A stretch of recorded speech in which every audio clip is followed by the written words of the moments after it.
Hey, everybody, welcome to Big Blend Radio. That was Everybody in the World. It is the very first track from the brand new album called Love Wins. I mean, we need this album right now.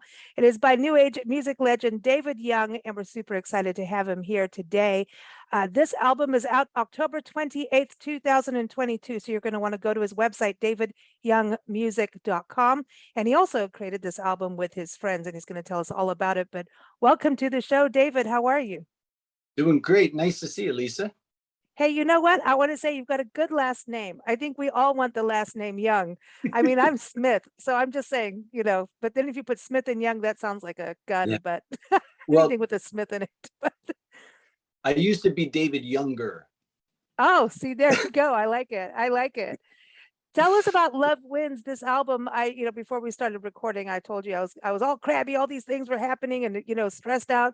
And I was like, okay, I got to listen to this. And, because I love to be prepared and hear everything, and I was just like, oh, I'm suddenly happy. How did you do that? How did you make happy music when the world's kind of crazy right now?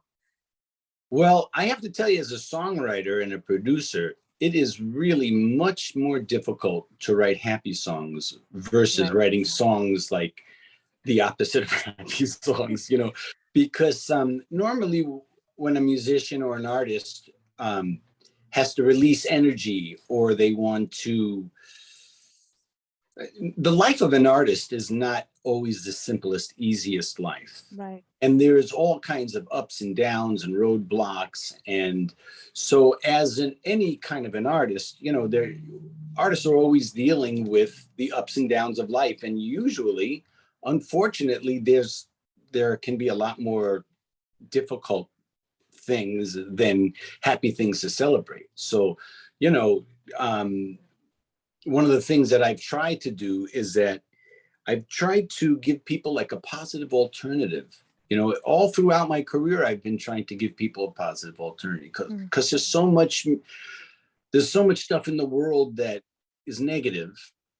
And, I've been meditating for most of my life, and, that reflects in my consciousness and in my art and everything. And I wanted to make something that actually didn't have any love songs, didn't have any songs with angst. I just wanted it to be all songs that people could listen to help them to have a positive perspective.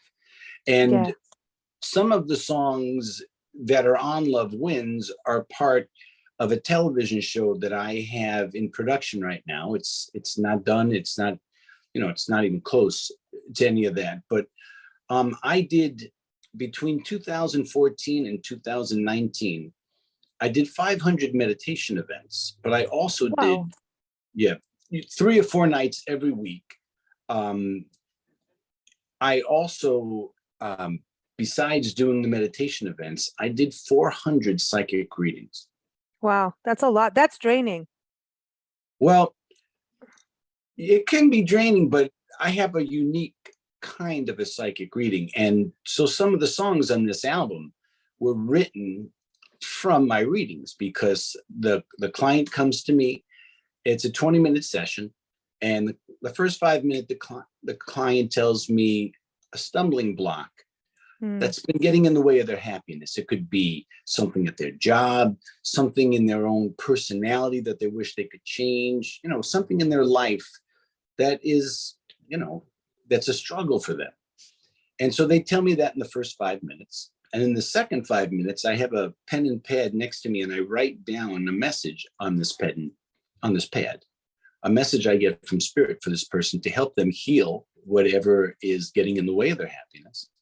In the third 5 minutes, I take my guitar and I put it on my lap, and I start putting those words that I just channeled into a song in front of them. And then in the fourth 5 minutes, when I have finished the song, I record that song into my cell phone and I send it to the client. So they leave the session with a healing message, a mantra that is the opposite of what they came in with. It's the opposite of whatever their struggle. Wow. You know what I mean? And so many of these songs from Love Wins, that's where those songs came from, because I wrote 400 of those songs, and So I wanted to put these together in an album so this way people could use this as a healing tool. That's really interesting because when I listened to a lot of the songs, some took me on like a little journey, and some actually felt like I was on an island, like a Greek island, and some, I think it's the mandolin that kind of makes me feel like it's like world music and positive, Yeah, right? But yeah. some did feel like a positive mantra. I think one of my favorites went from to Troubled Waters, that song, and I don't have all of it right in front of me, but I have to, yeah, Troubled Waters, because every day I was like, oh, I love every day. And that seemed like a mantra. But then Troubled Waters, you go into, I was like, how did he put, this beautiful, sweet song, and Troubled Waters is next? What? Then I listened to Troubled Waters, and then I'm like, oh, we get to have wine. That's positive. Yeah, right. Yeah, well, every day only the good comes my way. That song was written on a day in I think it was 2015, but it was a day when everything had gone wrong. Mm. And naturally, being human, when everything is going wrong, we normally react in a human way like that. And it got so pathetically ridiculous how wrong everything was getting. I just thought, I need a mantra for myself, and that is, every day only the good comes my way.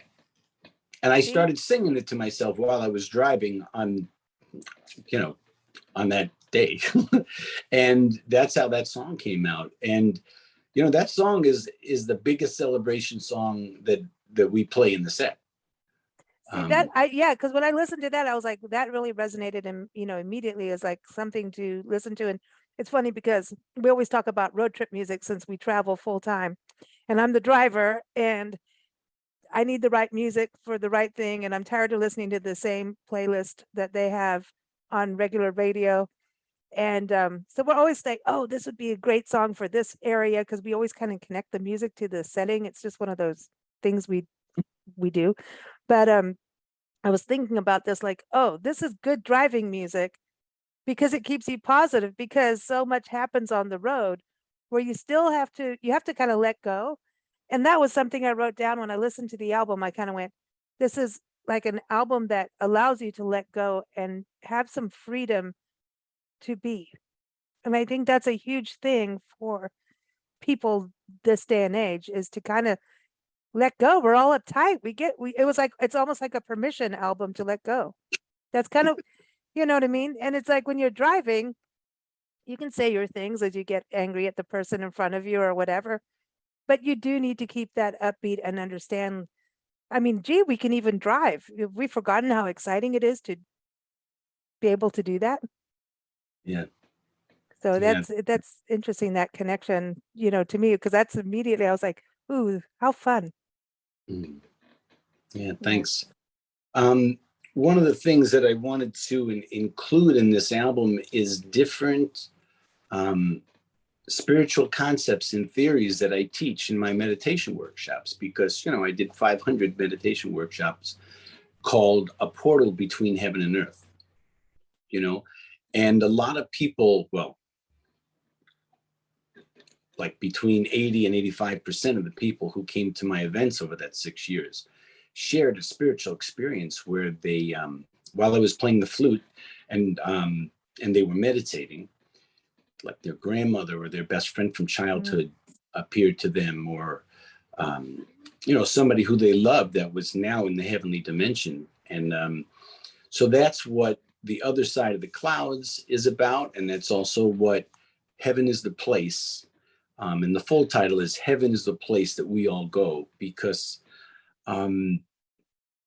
if you interviewed 100 people who had a near-death experience, 20, 40, 50 years ago, people never talked about those experiences because You'd be the woo-woo. masses, yeah, right. Yeah. The masses really didn't know what to think about that. And anybody who shared anything like that was assumed to be, as you say, Lulu, But Lulu is the new normal.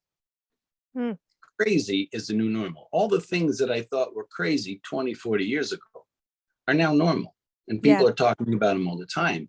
And so I I've gotten really involved in a group that's called IANDS, IANDS.org. Okay.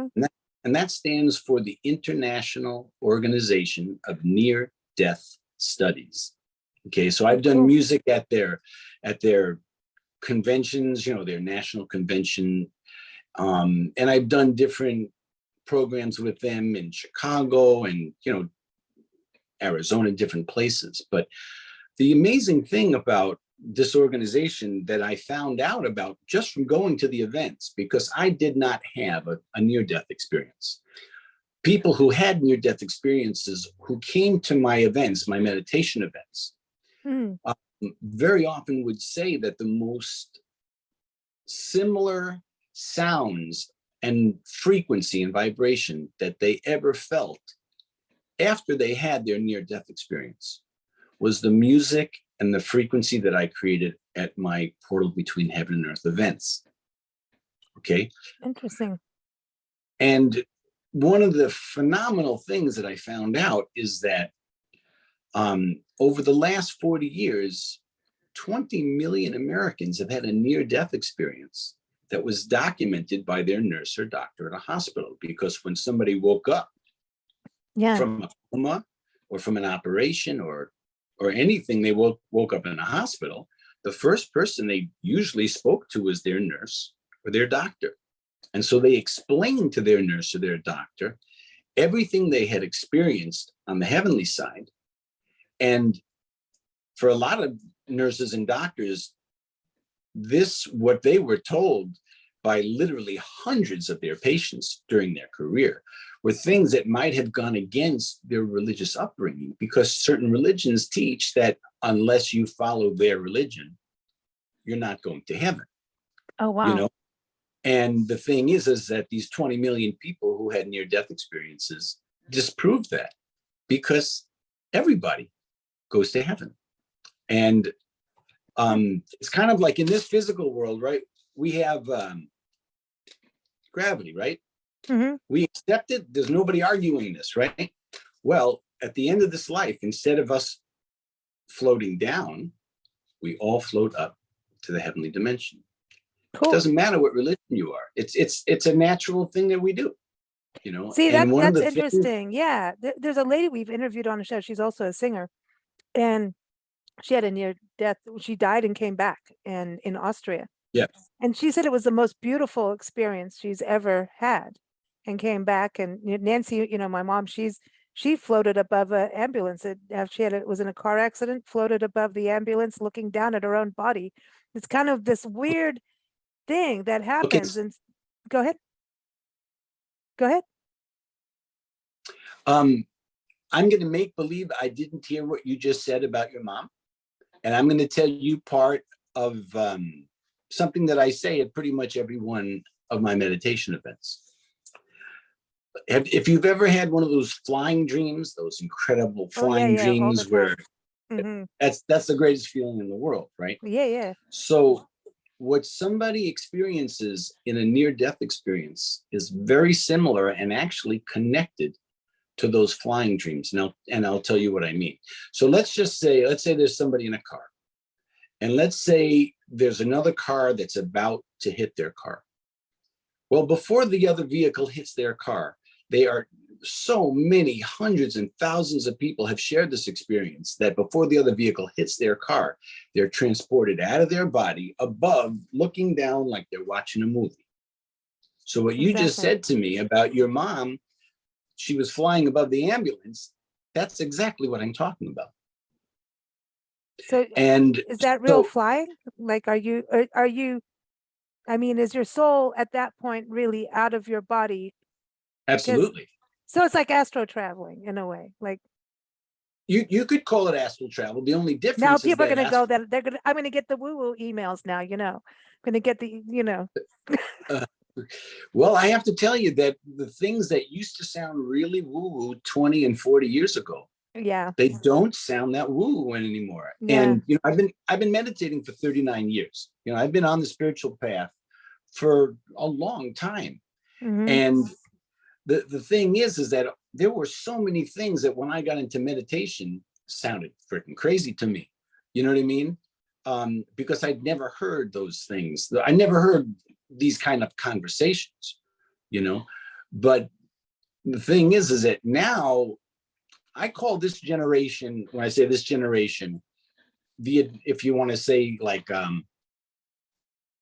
people 40 and 50 and up, okay, this generation has grown up what I call it the Oprah generation, because so many millions and millions of people watched Oprah, which talked about different spiritual things in a universal way that everybody could get. So it didn't matter if you were Buddhist or Christian Right. or Jewish or Muslim or whatever it was. That didn't matter.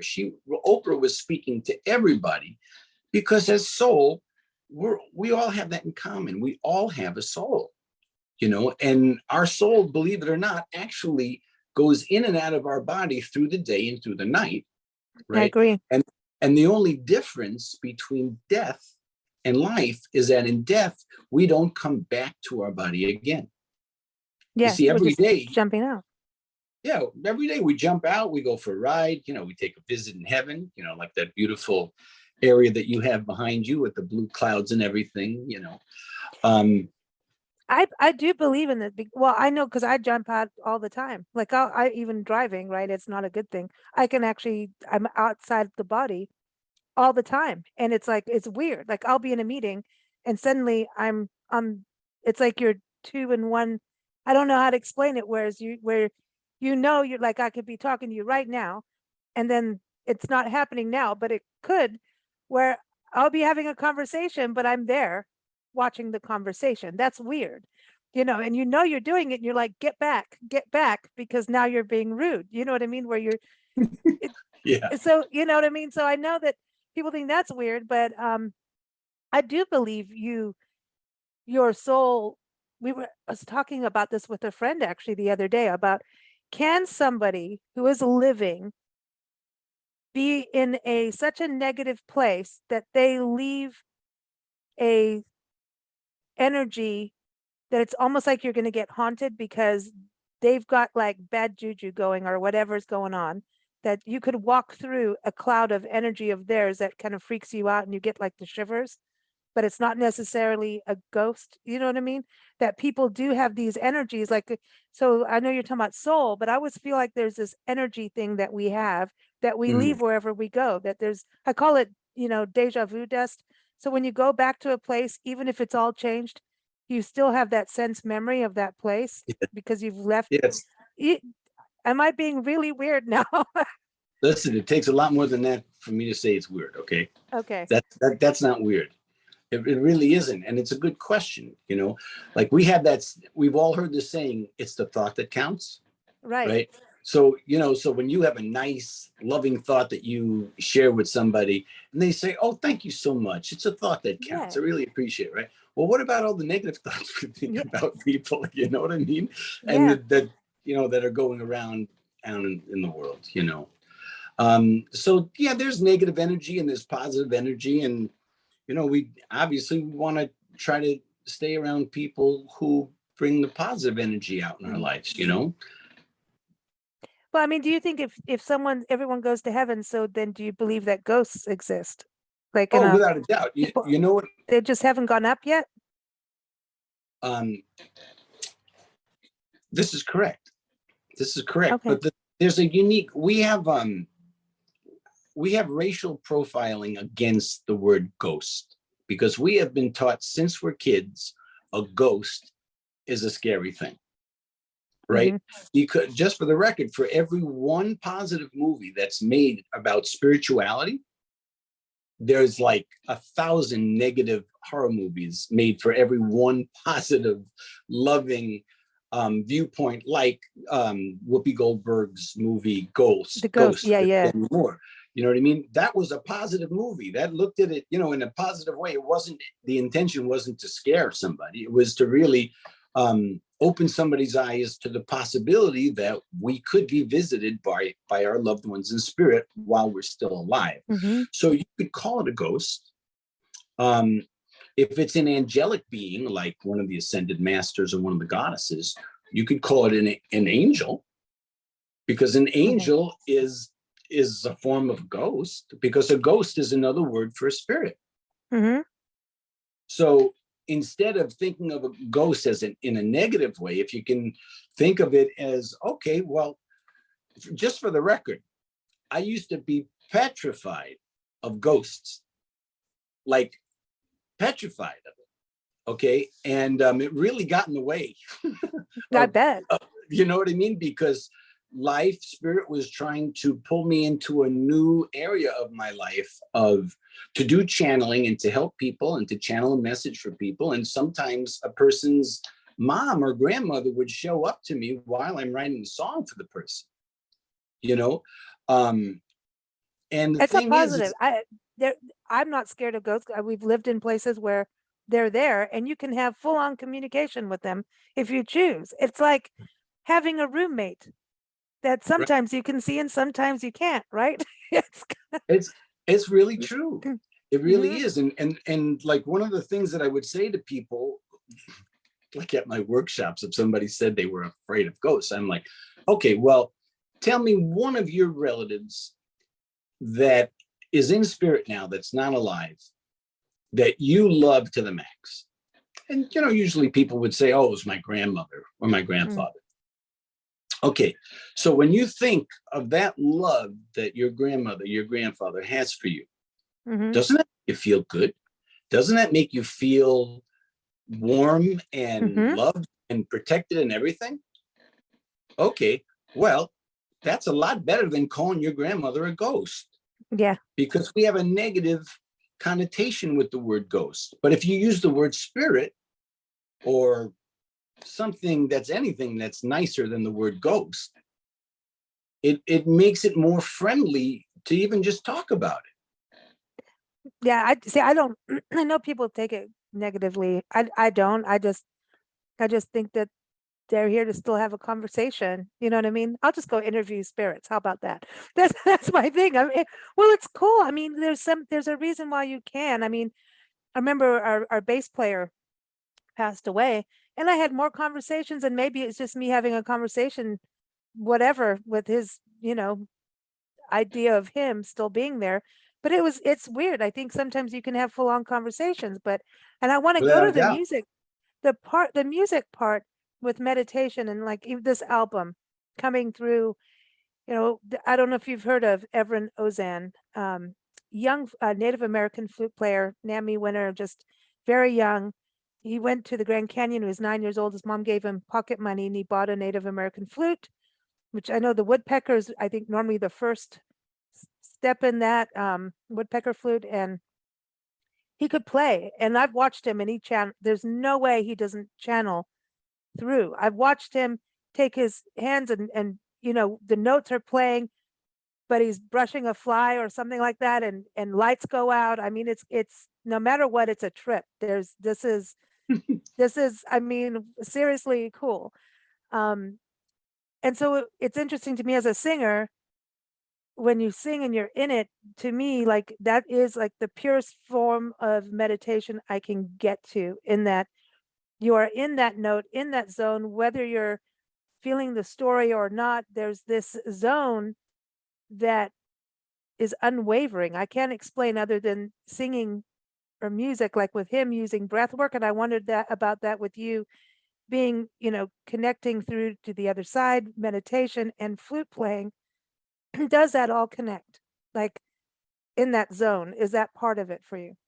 It is part of it. And one of the things that I learned and realized was that our minds receive music and messages in different ways. Mm-hmm. So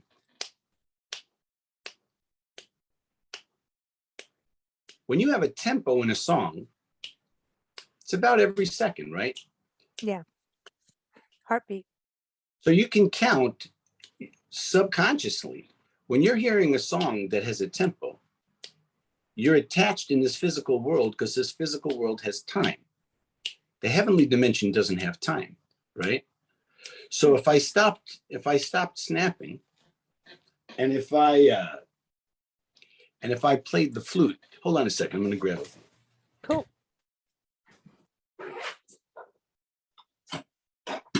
Cool. We get flute music.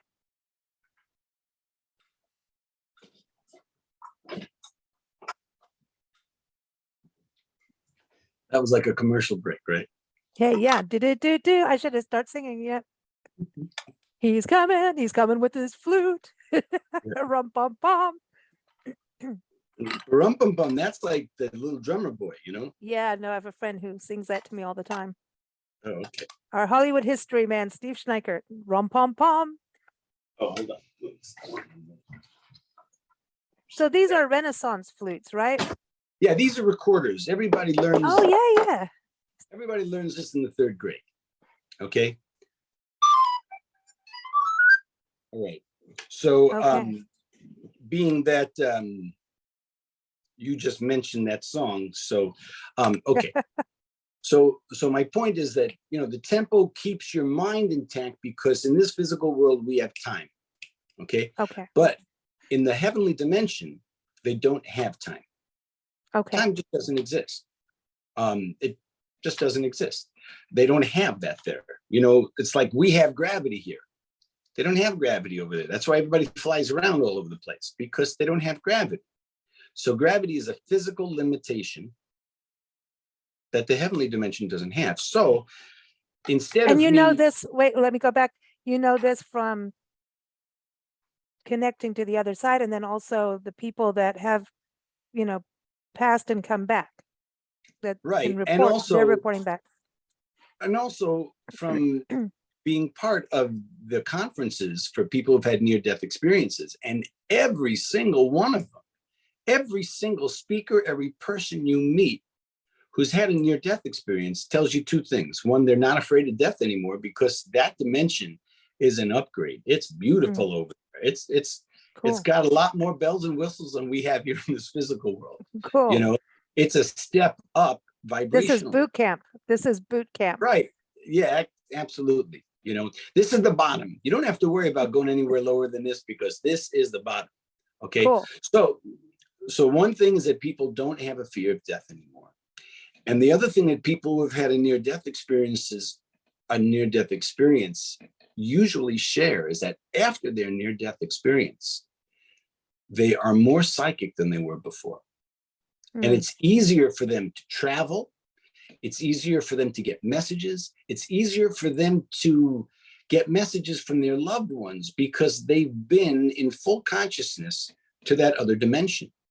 Oh, cool. And it's like the lights went on. Oh, that's how it works. You know what I mean? And that's what people take back from their near-death experience. And so I have, through my own personal readings with people and all the events and all the spiritual things that I've been involved in my life, I found that there are 3 ways that people really become psychic. One is through a near-death experience. Second is through losing somebody who they love so dearly that all of a sudden their desire to connect with that soul who is now in the heavenly dimension, that desire outweighs their mental skepticism and their humanness of thinking, oh, this is crazy. Oh, this isn't real. It's just my imagination. One of the ways that you can tell that your spiritual experiences are real and are not your imagination is when you are surprised to see it. Ah, that's cool. Right? So if you're meditating and all of a sudden a dove flies by in your inner vision and you're like, I didn't think of that dove. Where'd that come from? So that could see, the other day I had a butterfly I was filming.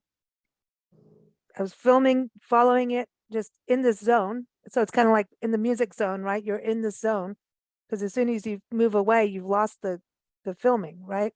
Yeah. So it's that same thing. And then it was done with its thistle flower. It flew up over my head, touched my hair, and I heard its wings. And now I don't know if it was just getting chilly and its wings were slowing down, but when do you hear a butterfly's wings? Like that's a rare, like I stopped, I told our friends we were hiking, I'm like, dudes, I had this butterfly, I could hear the wings. Like this, it was like this slow motion. I mean, there's no way anybody would tell me I'm cuckoo. That happened. And it was bizarre. You know, I want to tell you that this whole concept of cuckoo, that Well, is I mean, almost like, yeah, I know what you mean. that's And I know why, civilization. See, yeah, that's yeah. society and civilization stuff. But what I want to say to you is that talking or sharing one of those experiences now in 2022 is you get a very different Mm, reception versus 2012 or yeah. 2002, because 10 or 20 years ago, that was before the TV show The Long Island Medium. That was before, you know what I mean? All We of did this. psychic shows for years. I mean, years doing them. I don't know if you know Mark Ireland. His dad was on the Steve Allen show, and I'm not gonna Richard Ireland. It's been a long time, but we've done a lot of, and it always blew my mind because there was no doubt in some of the things that happened. There was no doubt. You couldn't argue it. You just had, and there was, I couldn't believe the audience was, it was the top thing we did. And then it went crazy. I just really Yeah. got, I Well, don't mean it in a negative way. I mean, yeah, I it know how just, you mean it. I yeah. understand. The thing is that there's nothing more exciting for a human being than to realize that there's more than life on Earth. Hmm. Oh, I agree. It's like, I don't like calling aliens aliens just because Yeah, you don't know. I have a screenplay, and one of the characters in my screenplay, she's an alien, right? And so she's telling her boyfriend, you know, she's not from here. And he's saying, well, you know, everybody in LA is from somewhere else, you know. And Yeah, she's like, right. and she's like, no, I don't mean like I'm from here. I'm from another planet. I'm from another galaxy. And so her boyfriend says, so you're an alien? And she says, please don't call me that. It hurts my feelings. That's funny. That's funny. See, but you see, that's the whole thing. We've boxed things in according to Right. fear. It is about fear. Exactly. And I think that's what I was saying about listening to the album, Love Wins, that's what I was saying. I wrote down let go. It's like a let go. Like, and I think that we are so dominated by this fear, but it's really, fear is not real. I mean, it really, I mean, I understand we have that as a protection Mhm. emotion in our bodies, don't step on the snake, you'll get bitten, and the snake doesn't want you to step on him, but so we have to have those emotional things as human beings on this plane right now. But we've created this, it's like what I was talking about. You could walk through an area, and someone with real negative or positive, you're going to feel whatever their energy is, right? Whatever they've left there for that moment. I think that is kind of what's happened in this entire world right now. And I'm talking about this plane right now, Yeah. with time and all of that, um, that we've manifested fear to a crazy level, not a positive. So it's kind of like I'm we have to glad you go the other bring side, I'm really glad you bring that up, because one of the things that I talk about at my events recently, that I've started to do again, because you know I stopped doing my events for the last couple of years during COVID, Sure. but the last 5 years has been so unbelievably crazy. Like there are things that we have seen on the news this last 5 years that are just mind blowing, and so they're so crazy, the things that have been happening, that the positive part about all this crazy shift in life that we've seen the last 5 years is that the spiritual things do not sound so crazy anymore, because the Mhm. whole world and life has gotten so crazy. This spiritual stuff doesn't sound so crazy anymore. That's a good point. That's a good, well, I think the music really helps because I think it goes with your consciousness and subconsciousness. And like you were talking about time, like our bodies resonate when, I think it's got to do with our heartbeat in some way that we understand Yeah, time. I yeah, think, if, when you play music in the car and you watch somebody walk down the street, aren't they always walking to the music you're playing in the car? Like almost, depends, there's a sure. connection. And Mhm. so I think, we, yeah, it's a little crazy out there, but we can shift it The other You side, if know, we want to. the song "The Other Side of the Clouds." Yes, yes, which we're going to play at the end. Yes. Yeah. Well, I want to talk a little bit about why I made the music video for that. Yeah. Because that song was recorded in February of 2022, and then last month, after there was that big killing of all those kids in that school in Texas, Uvalde, yeah. in Uvalde, and I realized that a lot of the words in the song "The Other Side of the Clouds" could be helpful for people who are watching these kids and human beings being senselessly killed for no reason at all. And my purpose of making the video was to show people, because there's parts in the video where you have children in heaven reconnecting with their grandparents in heaven. Oh, You know, nice. and you know, some of the words of the song are on the other side of the clouds, I hear children's voices singing so proud, in every color, no judgment allowed, and everyone's happy. Because we have, you know, it's amazing how we've been taught these things, certain things about life that are so completely wrong. You know, like, really, you think that because one person's skin is a different color than yours, that you get to go to heaven and they don't?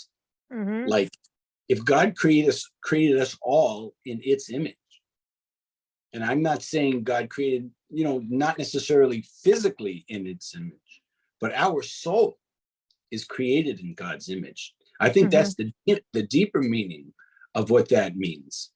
You know, when, you know what I'm And saying? I think you know, when we look at God and heaven and spirituality, it's kind of religion itself. You know, we boxed ourselves and used religion as fear too. I mean, a lot of wars is created over religious beliefs. Yeah. And so there's that other part of the let go. Let people be who they are. There, we if we don't understand, we tend to have fear. So when I was a little kid in Kenya, I was pretty much the only white kid at school. In fact, I was. It was Snow White nursery school. It was the, you know, and I was the white kid. And, you know, there were kids that beat me up, spat on me because they didn't know what I was, and that's a blessing. They didn't hit me to hurt me. They were trying to make me shorter because I was taller than the men. Some of them were Maasai. I had long blonde hair. They didn't know what that was. And their, you know, in their culture, the women shaved their heads. The men had long hair braided. So it's, you know, so it was a cultural thing, but it was like, what are you? So the fear, you know, I was on the other side of racism, but it wasn't meant as racism, but it was challenging. And we got along, we had our things, but it, you know, when I look back at childhood, it was fear and the unknown. And once we get past that, then we can get into really living, actually. So I You're think right. you know, all of this is still fear. It is still fear, not, you know, the racism, and it's just fear, and we're manifesting it instead of facing the fear and just going and asking how somebody is. You know, we travel the country, we pet sit as we travel. Since COVID, our tourism thing had to change a little, and we're not pet sitting for money. It's just a whole cool thing. We get to hang out with animals, have good internet, and it's a very immersive experience where we're sitting down with people, different religious beliefs, different political beliefs, different things, but we're united over the love of animals and nature and travel. You wouldn't believe how many friends we have. That's like a mini family where we're talking every day. How's this cat doing over here? Did this one get a lizard again? Or, you know, how's this surgery going over for this person? So we are all very connected in that way. And we didn't need religion to tell us what to do. We didn't need politicians to tell us. We didn't need society rules. We just learned to connect on a true basis. Well, So, one of the yeah. if you went back in time, one of the things that separated people was oceans, right? Sure, And sure. so if you grew up in Africa, chances are you really weren't likely to ever go to North America because there was an ocean separating you, Mhm. you know what I mean? Or China or some other continent. And the thing is that people on every continent, they speak a different language than other people. Sure. So let's say on this continent, like I see the map that's behind you over on the right side of your screen. Okay, so let's say that somebody in South America who speaks Spanish is having a spiritual experience. Let's say they had a near-death experience. Cool. Okay, and let's say because they grew up in South America in a tribe.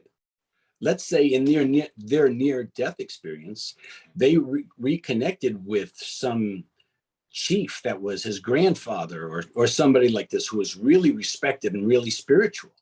You know what I mean? So this person has that experience in his language with somebody in his language from his country, his culture, and everything, right? Now, let's say another person in Africa has a similar kind of near-death experience, right? And whoever is the spiritual guide that he looks up to, you know what I mean? Let's say he was a Christian. Okay, Jesus appears to him. Let's say he was Jewish. Okay, let's say Moses appears to him. Let's say he was cool. a Hindu. Let's say Krishna appeared to him. Cool. Okay, but let's say that there's 4 different people who experience that in 4 different languages. If they didn't have a translator, like most people didn't have 2,000 years ago or 5,000 years ago, these people could be hating each other because one person is calling this 6 and the other person is calling it a half a dozen. Oh my God, you can't call it a half a dozen. The other guy says you can't call it 6, but it's the same thing. But they're just talking about it with different words. This is what Nancy says, why everybody's yelling about the Bible. It's right. That's what I'm saying. Yeah. That's what I'm saying. You know what I mean? Christians call it the Holy Spirit, right? The Hindus call it the Bani. The Buddhists call it the sound current. We're talking about the same thing. It's the spirit. It's God's semantics, spirit. people. Right. So what's important? The important thing is that we can understand each other and see what we have in common with other people. Because, you know, in this physical realm, we are taught that if you grew up, like I grew up Jewish, right? There was never, ever a reason to talk about Jesus or to go into a church or anything. That was not on the menu of possibilities in my childhood, you know? And everything with religions in this physical world, it looks like it's a competition. Oh, gee, how many followers did Buddha get today? And how many followers did Krishna get, or did Jesus get, or did Moses get? You know, it looks like there's a competition because most people either go to that church or that synagogue or that temple. Nobody goes to all these different temples normally, generally, right? But from the heavenly perspective, it's not a competition because Moses and Jesus and Buddha and Krishna and Mother Mary and all the archangels and all of them, they are all on the same team. They're all trying to work together to get humanity to see that they are one team. And if you have a hard time talking about God because this religion talks about it, it looks like God looks like this, and that religion, God looks like that. But let's just simplify it. Let's just call God the creator. That's, to me, I call it Mother Nature. But I think it's connected. So it shouldn't be it shouldn't be any source of argument. It shouldn't be. It really shouldn't. It shouldn't be.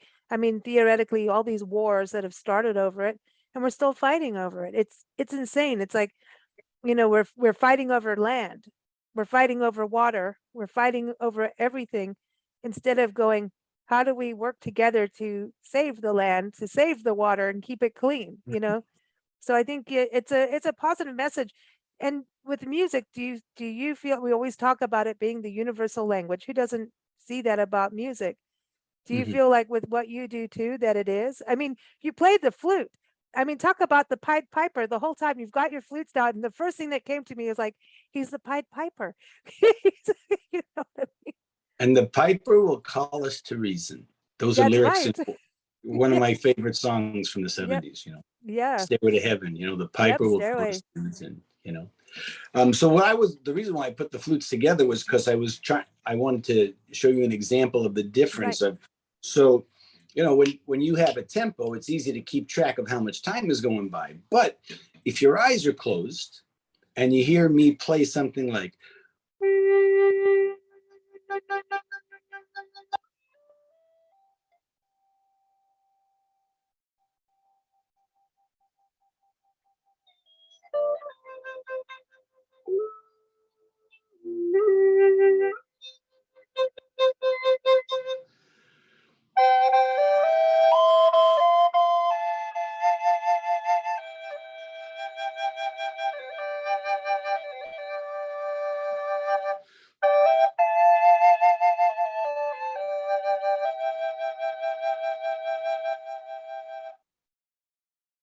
so how much time you think went by?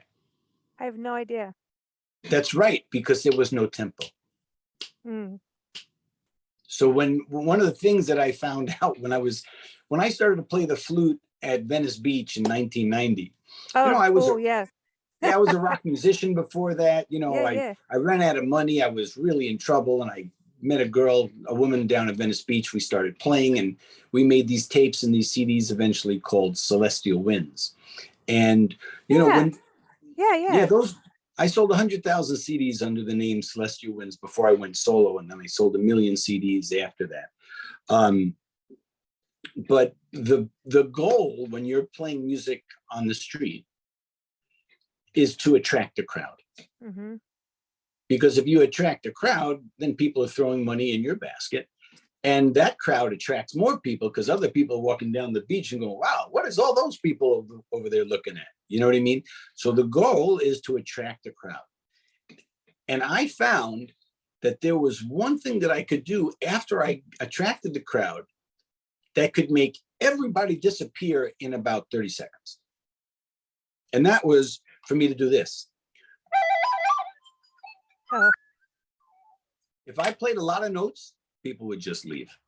But if I played these long, soaring notes that make you feel like, wow, that's just so deep and spiritual, people would stay for a long time. Oh, yeah. And Venice Beach, man. I think that's when did you do that in Venice Beach? I did that 1990 to 1992, and I used to wear this white puffy shirt at Venice Beach between that time period, and I actually wore it for 10 years on every album cover I made for about 10 years. Right. But that's where the writers of Seinfeld got the idea for the puffy shirt. The puffy shirt, right? Well, Venice Beach, I think, is probably one of the coolest places in this country, because it's like whatever anybody wants to do, they do. I mean, you've got the guy on the skateboard, you've got the umbrella lady. I wonder if she's still out there, the umbrella lady, but we used to take people there if it's the first time in the country, bring them there. And we took this group of Irish veterinarian students that we met in a wine barrel stomping grapes up in the mountains in San Diego and Julian. And it's a crazy time. We ended up going to Venice Beach the next day. And they come to the States every year, and they're like, this is the best place ever. There was the drum circle out on the beach. There were all these things happening. And they're like, people are just absolutely being themselves and just doing as, what we say, that's the, woo woo crazy. And Venice Beach is like, let it all hang out, I That's want to tell you that the whole thing of woo woo crazy, it's kind of like fading into the past. Because I think science has also, we was talk about this on the show all the time, that, the cloth and science have started to hold hands. And I think it was so important to have that scientific side to show hello, and I think also the internet has helped for people to connect. It's totally true. And before COVID, at the last conference for near-death experiences that I was at, they really, the scientists gave us some information that made so much sense, because 100 years ago, before the science had been developed to where it is developed, if somebody had a heart attack, they just usually died. But 75 years ago, they got those electric, the pads of life, you know what I mean, with that big electric shock they would put on people. And once they developed that technology, doctors found a way to bring people back from the dead and give them another chance in life, because they were able to bring people back to life. Right. Because so many, the large percentage of people who had some serious physical ailment, like a heart attack or something like that, the majority of those people just died. That was the end of their life. But over the last 75 years, since they invented those electrical, you know, those things, Paddles, the zappers. The paddles, right? Since they invented that, they've been able to bring people back to life. And so now there's millions of people that would have ordinarily died that came back to their body after their near-death experience. And those are the people who are sharing with other people. Hey, this is what it's like. Nobody over there is thinking about religion the way you guys are thinking about religion down here. Nobody over there is afraid of death, because it's a big freaking party up there. Cool. Everybody's families are getting together, and your friends and the people from your bands who died young are still up there, you know, finding new people to play with, you know. That's cool. And I can tell you some. Yeah, that takes away fear. Absolutely. I can tell you something about a near-death experience that most people don't realize, because everybody, when I say everybody, so many people who have that experience have the experience where they're flying through the tunnel. There's light at the end of the tunnel. There's all this beautiful energy, like loving energy everywhere, right? Now, what people have been told is that that energy in that tunnel is God's energy.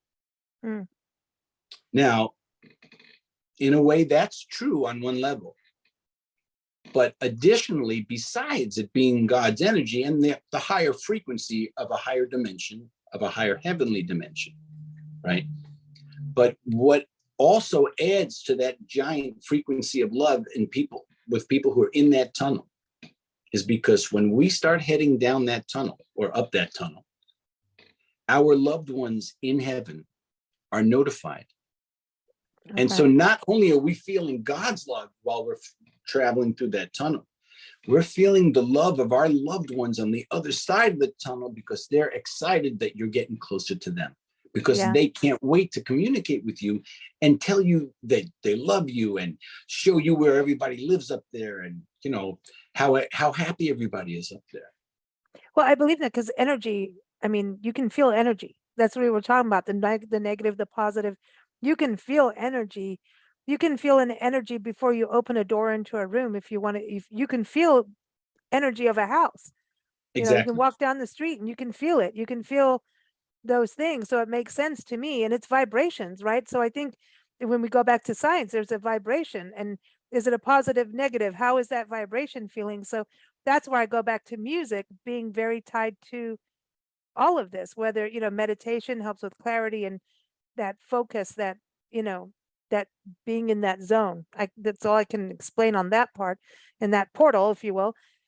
So I feel that same thing with music. Like when I would sing or play, you know, flute, recorders, you're in that zone.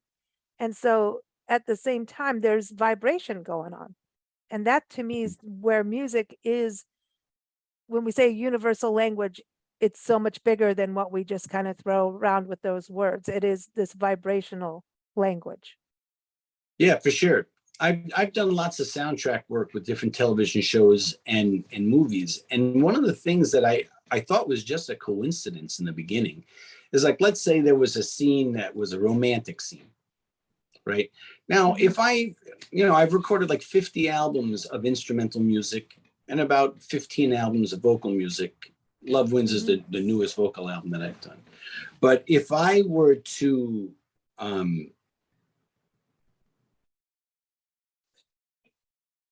let's look at it like this. Let's say it's 5 o'clock exactly. And let's say you think about somebody that you haven't thought about for 20 years. You had no logical reason to think about this person. And it's 5 o'clock when that thought comes through. And you're thinking, wow, I wonder why I'm thinking about that person. And then at 5:01, your phone rings and it's that person on the phone. Oh, yeah. And you're like, oh my gosh, I can't believe it. I was just thinking about you and I haven't thought about you in so long. I can't believe the synchronicity of this. Right. Let's back up a second.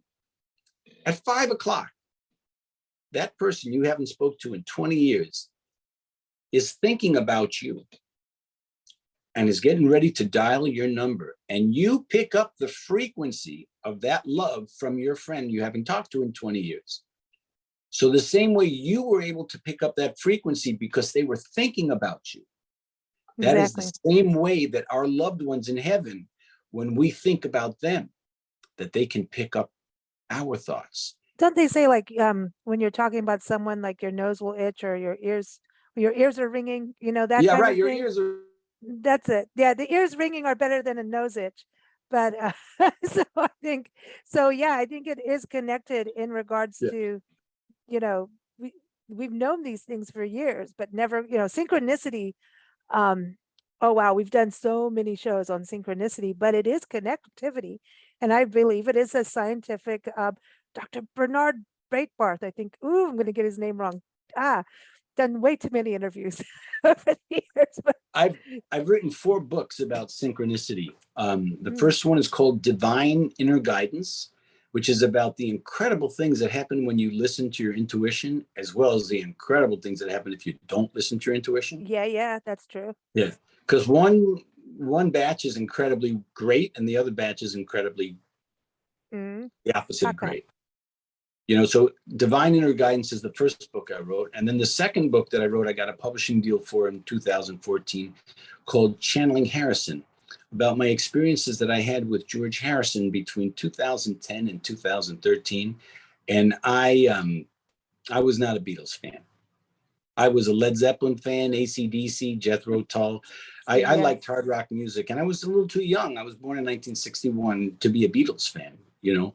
So when George Harrison started appearing in my life in 2010, I couldn't understand why he was interested in me, because I sincerely wasn't interested in him. You know what I mean? It was like he was off my radar. You know, I never, when you're a guitar player, you emulate your favorite guitar players. So I emulated Jimmy Page and, you know, the different hard rock guitar players that I liked. So when George Harrison started appearing in my bedroom, in my recording studio, when I started dating this woman who on my 3rd date, she asked me what the highlight of my career was. And I said it was when Paul McCartney started a standing ovation for me in 1999. After I told her the story, she said, well, did you know that George Harrison used to babysit me when I was a kid? Oh, that's weird. Like, see? Like, well, what do you mean by that? She said, well, my mom and dad went to the same yoga ashram as George went to in Tucson, Arizona. Remember that Beatles song, Jojo left his home in Tucson? Yeah, you know, our storage unit is in Tucson. Oh, that's why I'm telling you this story. Okay. So her mom and dad went to that yoga studio, the ashram, the yoga ashram in Tucson, Arizona. And her mom and dad split up, and her dad left the ashram, and her mom met George at the ashram. They fell in love, and a couple of months later, George moved her and her mom to England, and she grew up in Friars Park. Wow. So you could be a skeptic, and you could say, oh, well, that's way too woo, right? But I had been having wild experiences with George Harrison for 3 months before I met this woman. And so it wasn't, how could I be logical and not make a connection between this incredible synchronicity? I mean, it's kind of it you know, synchronicity is it's a part of manifestation too, but it's consciousness and not conscious. You know what I mean? It's it builds, but you're not building it, but you are and not. I can't explain that part of it, but there is a synchronicity that comes from it's trying to hit you over the head and say hello. You know what I mean? Those type of experiences. Right, exactly. I'm glad you said that, because that's what I felt like for the first 3 years of my experiences with George. Now you have to understand that when I was 22, I got into meditation and spirituality. I didn't have a beer, a glass of wine, a joint, even chocolate or coffee for 30 years. No, you know, and these experiences with him happened when I wasn't doing anything. I wasn't smoking anything. I wasn't drinking anything. It was just natural that was happening. And it got to a certain point where I thought, you know, I'm trying to be skeptical because we're taught to be skeptical. But how intelligent is it to be skeptical when this and that and the other thing and 5 and 10 and 20 and 30 and 100 and 200 things all happen that I can't explain. And they're all connected to George Harrison, who I never cared about. You know what I'm saying? And then I'm dating this woman who happens, you know, was like his stepdaughter because she grew up in his house. And he used to babysit her like it was his own kid. That's when funny. She was a little girl. You know, how many times can you have a synchronicity knock you over the head before you think there's got to be something to this? There's got to be a reason for it. And it's not woo-woo. Well, you know, the lady I told you about in the beginning of our conversation that had died and come back, she used to film with George Harrison and hang out with him. She just posted his photo the other day, like maybe a week on Facebook, talking about him. I had no intention of talking to you about that at all today. I'm only going to talk about Love Win. Well, it's funny because every time I think of her, I think of, because it happened in the Alps and everything when she had this accident, but she's always talking about George Harrison and always posting this photo when he, especially on the anniversary of his death. Maybe you can show the photo on your show. Yeah, I'll talk to her and see what we could do because she's cool. She's a great singer too. Yeah, so it's see, things are connected. That's why we're the blend, because you cannot chop one thing off and you can't just be interested in one thing. If you're interested in gardening, you're interested in nature. If you're interested in nature, you're interested in love and you're interested in travel. See what I mean? So it's all connected. That's how it all works. That's in our minds anyway. But before you go, because this has been a cool conversation, did we know it was going to go this way? You did. No, I did. Yes, you did. No, but tell us about your friends on the album, because they've been on some of our friends' albums too. That's cool. Oh man, I'll tell you, working with Tony-Levin and Jerry-Marotta was amazing. I mean, I've worked with the greatest musicians in Los Angeles and Minneapolis and New York. I've made like over 60 albums of music. Wow. With a lot of the greatest musicians in the world. So Tony-Levin, I met him because he was doing a book signing in Rochester where I was living at the time. And I saw it advertised on Facebook and I'm like, wow, he's one of the greatest bass players who's ever lived. And he's played on every Peter Gabriel album and on every Peter Gabriel tour. And one of my favorite things to watch on YouTube is there's this Peter Gabriel live concert called Secret World. And of course, Tony-Levin is playing on that. And that's my favorite concert video to watch of all time. So, you know, I met Tony-Levin at this book signing and I had one of my books there and we traded books. And what had happened was that I had just finished recording the original version of Love Wins, that half of the songs were different. Half of the songs were different because the original songs that I recorded were all songs that I had written for clients that would be helpful to a client that I had written for a client in one of my psychic reading sessions, you know. And so I had played the bass, and you know, when I met Tony-Levin, I said, you know, what would you think about me hiring you to play 2 songs on the album? You know, it was already being mixed. It was in the final stages of it, you know. And so, you know, we made an agreement, an arrangement, and that started the conversation. But we got along so well that I ended up hiring him to play on the complete album of Love Wins. And there was actually, there were a lot more songs than just the 11 songs that are on this Love Wins. Oh, wow. album. Wow. So he knew Jerry-Marotta, and I had met Jerry-Marotta a couple of years earlier.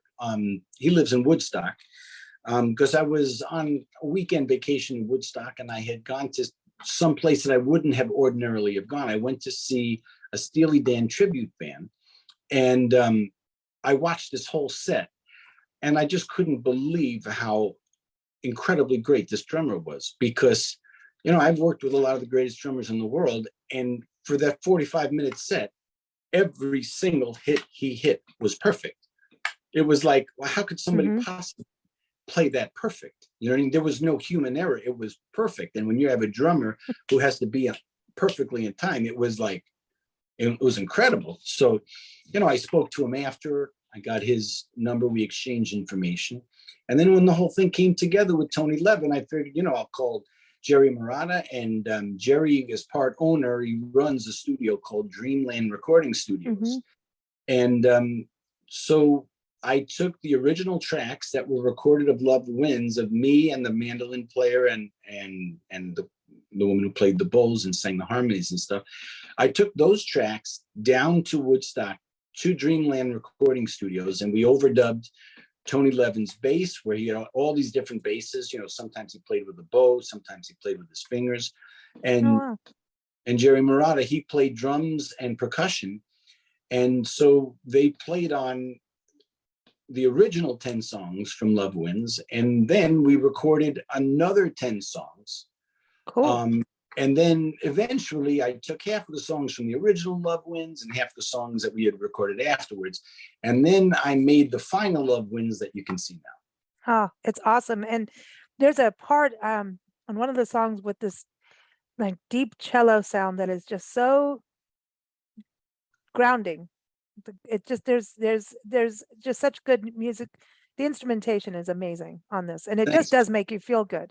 You do. If it feels like some of the songs, you're like, oh, I'm gonna have a party. This feels good. It's happy music, you know.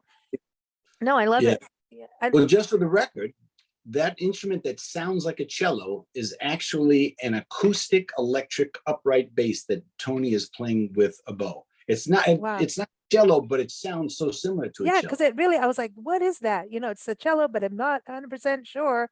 So that's good to know. I didn't. Yeah.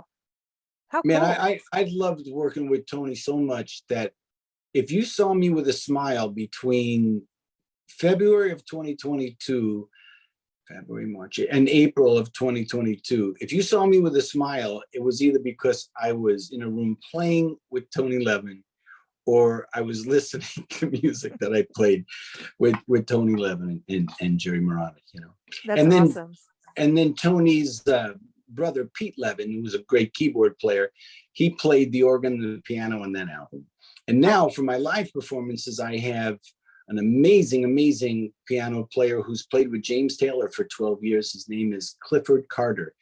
I played with James Taylor and Art Garfunkel, and he's actually making the audio book of Channeling Harrison. So Channeling Harrison, the written book, was released in 2014. And right now we are finishing the audio book that has a complete soundtrack of music under me doing the narration. And then that's going to be done around October 28th or begin November, something like that. You know, that's when that's going to come.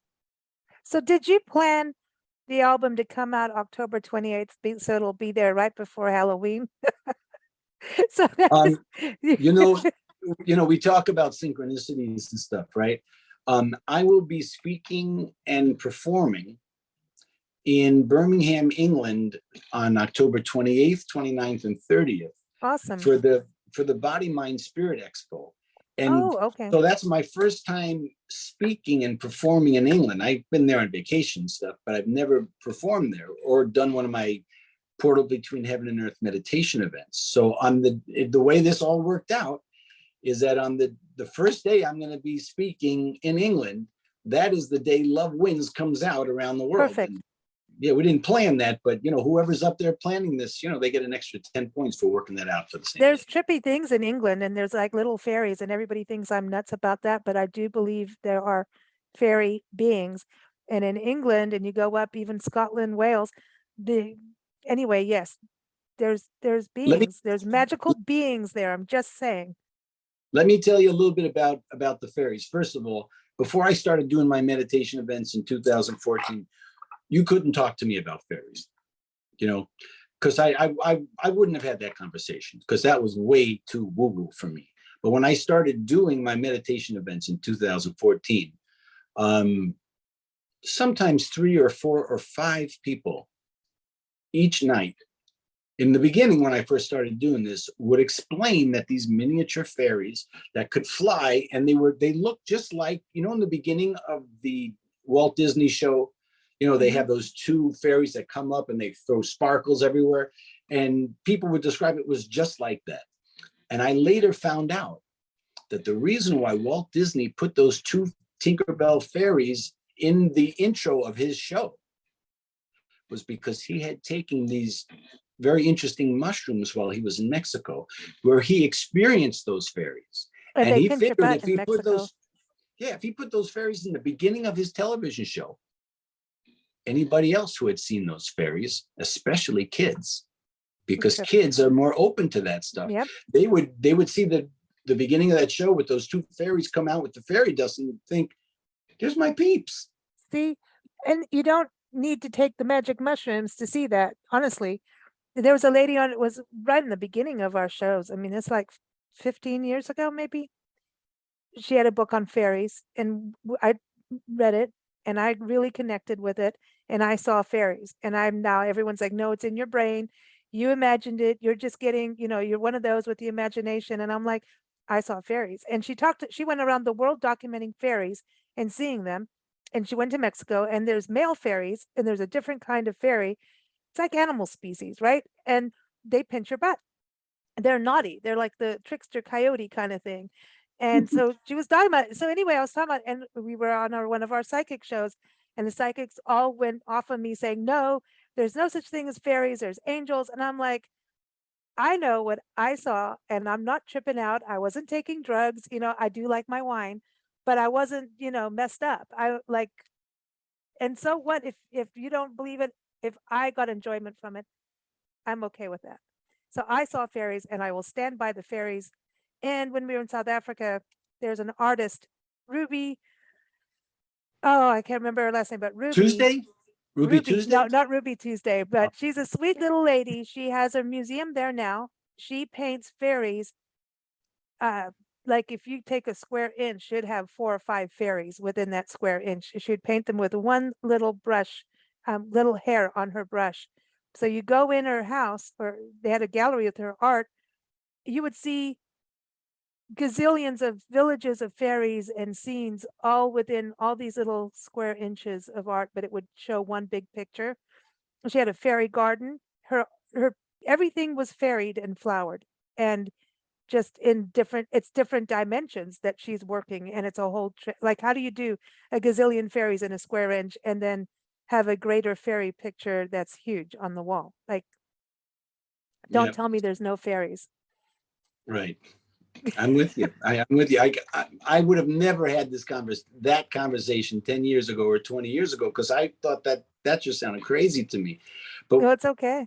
One of the ways one of the things that really opened up my mind to spirituality and these things, and it's going to sound funny, was by coming to my own events. Because when I started doing these events in 2014, I was promoting my book, Channeling Harrison. And I had these incredible things, these PowerPoints that I could show people that had been manifested, that were, you just couldn't make these things up. And so after showing the PowerPoint and telling stories for a half hour, 45 minutes, I would tell the audience, okay, everybody close your eyes. I'm going to play the flute for about 20, 25 minutes. Meditate, go into a peaceful place, and I'll let you know when the meditation is over. You know, and so after 20, 25 minutes, I would bring people back into their bodies and everything. And these people started sharing their experiences. And these were experiences that I had never had. Like, I had never had an interdimensional experience with one of my loved ones where they spoke to me or appeared to me in a meditation, you know? So when the first woman shared that her grandmother appeared to her and showed her all around heaven, connected her to her loved ones that had already transitioned there, and, you know, she got messages to give to her cousins and, you know, to other people still alive on earth, you know, when this person was sharing this, I never heard that before. I'm a musician. I'm a classically trained musician, you know, nobody ever taught us about anything like that in music school. So when that person shared that, the first person, I couldn't roll my eyes at this person because I'm in front of the audience,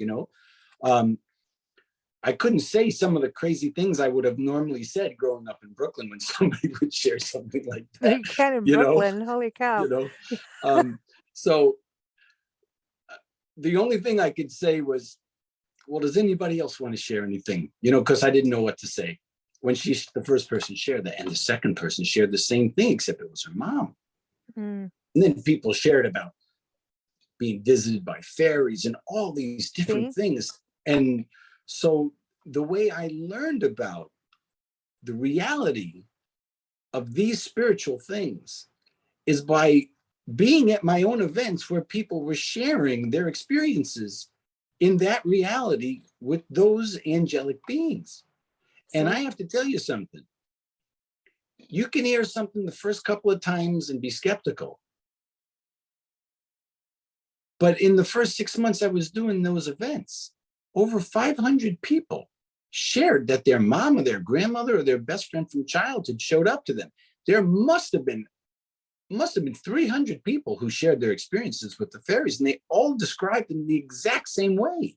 See, but it's about communicating it. And I think that's the thing. Before it was you don't say that, otherwise they're going to say you're schizophrenic. So I wonder how many people have been put in an actual loony bin for actually having real experiences that are not loony. You know what I mean?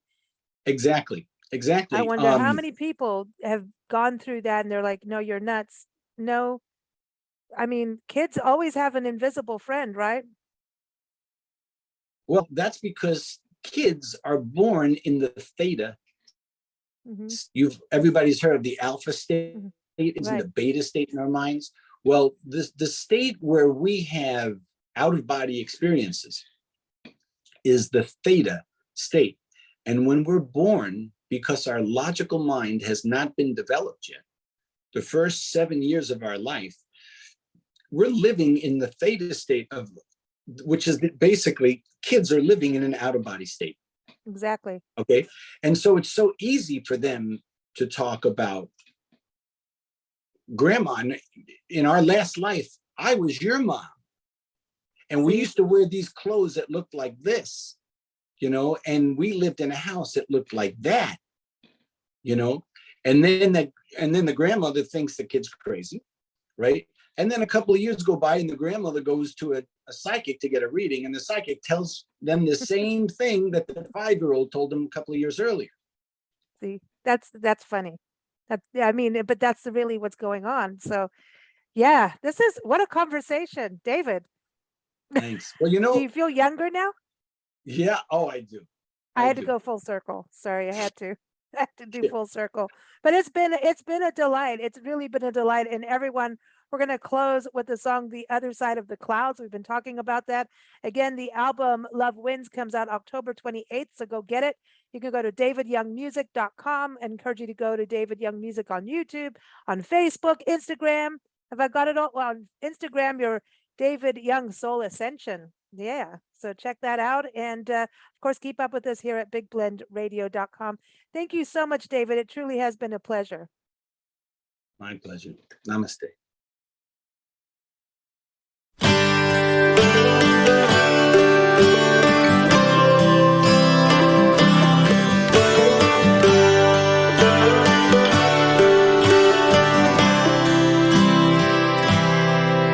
Everybody in the world is going crazy.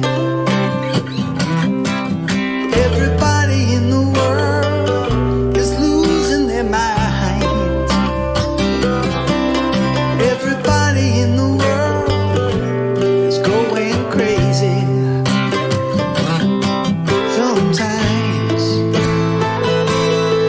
Sometimes everybody in the world has had their moments. Everybody in the world needs some time. Everybody in the world has their moments. Sometimes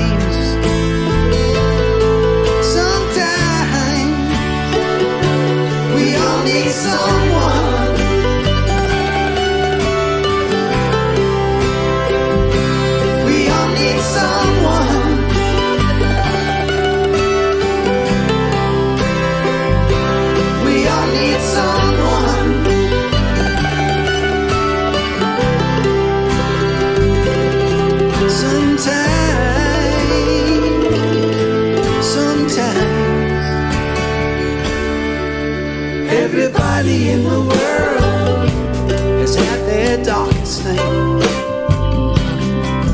Everybody in the world needs some time. Everybody in the world lived through their darkest night. Somehow,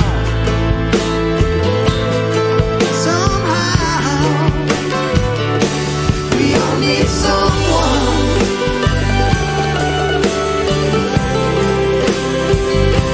We all need someone.